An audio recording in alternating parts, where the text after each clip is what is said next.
শুকনো তুলসী গাছ যেখানে সেখানে যেদিন সেদিন ফেলা যাবে না, তার কিছু নির্দিষ্ট নিয়ম আছে।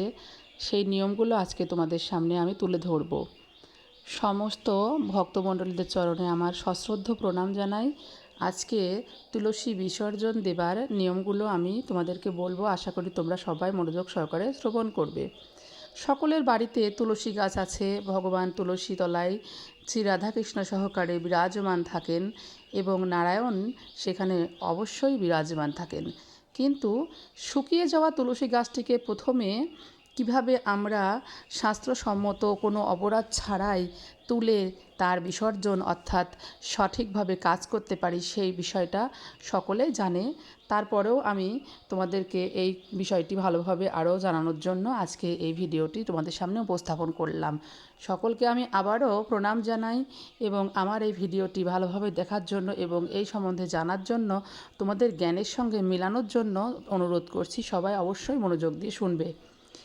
শুকিয়ে যাওয়া তুলসী গাছটিকে প্রথমে মাটি থেকে শিকড় সমেত তুলতে হবে।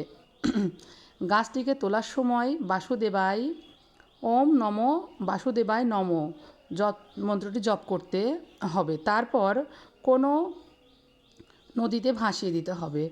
গাছটিকে অন্যান্য বজ্রের সঙ্গে কখনো ভুলেও ফেলা যাবে না। আশেপাশে কোনো নদী না থাকলে গাছটিকে মাটি খুঁড়ে পুঁতে দেওয়া যেতে পারে। তুলসী গাছ যে মাটি থেকে তোলা হলো, সেই মাটিকে ফেলে না দিয়ে তাতে নতুন কোনো তুলসী গাছ রোপণ করা যেতে পারে। এরপর তুলসী গাছ সপ্তাহের যে কোনো বৃহস্পতিবার বা শুক্রবার এই কাজটি করা যেতে পারে এবং এই কাজটি করার জন্য এই দুইটা দিন অবশ্যই শুভ দিন। সকালবেলা অর্থাৎ সূর্যের আলো থাকতে থাকতে এই কাজটি করতে হবে। সূর্যাস্তের পরে এই কাজটি করা যাবে না। রবিবার, একাদশী তিথি ও গ্রহণের দিন তুলসী গাছ স্পর্শ করা যাবে না বা বিসর্জন দেওয়াও যাবে না। এ বিষয়ে সবাইকে অবশ্যই সাবধানে থাকতে হবে।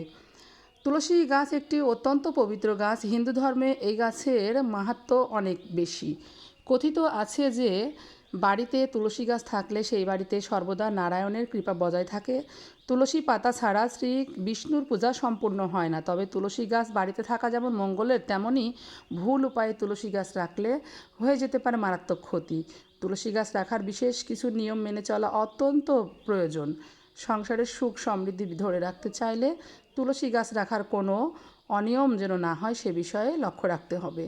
তবে সকল নিয়ম মানার পরও গাছটি অনেক সময় শুকিয়ে যায়। শুকিয়ে যাওয়া তুলসী গাছটি সর্বদা বাস্তব জীবনে অমঙ্গলের চিহ্ন হবে তার কোনো শিওর নাই, কারণ অনেক সময় যেটি প্রকৃতির নিয়মে হয়ে থাকে। শাস্ত্র জানাচ্ছে যে শুকনো তুলসী গাছটি যে কোনোভাবে ফেলে দিলে চলবে না, সেটি তার বিশেষ কিছু নিয়ম মেনে চলে তার কাজটি সম্পন্ন করতে হবে। কারণ তুলসী কোনো সাধারণ কেউ না, তিনি একজন দেবী, তিনি ভগবান নারায়ণের অত্যন্ত প্রিয়। তাই বলা হয় নমো নমো তুলসী শ্রীকৃষ্ণ প্রেয়সী। আমরা ভগবানের প্রেয়সীকে ভগবানের সমান মর্যাদা দেব এবং ভগবান তাকে মর্যাদা প্রদান করলে, আমরা যদি তাকে মর্যাদা প্রদান করি, ভগবান তাহলে অনেক সন্তুষ্ট হবে এবং আমাদেরকে অবশ্যই আশীর্বাদ প্রদান করবে। কারণ আমরা জানি তুলসীতলায় ভগবানের বাস। তুলসীতলায় ভগবান তুলসীকে সবসময় তার কৃপা দিয়ে সন্তুষ্ট করে রেখেছে। তাই আমরা ভগবানকে খুশি করার জন্য এই তুলসী জীবিত থাকা অবস্থাতেও যেমন যত্ন করব এবং সেটাকে পরিচর্যা করব, সমস্ত প্রতিরক্ষা পরিবেশ থেকে রক্ষা করব এবং তার যখন বিসর্জনের সময় আসবে অর্থাৎ শুকিয়ে যাওয়ার পরে তাকে নিয়ম মেনে বিসর্জন দিতে হবে।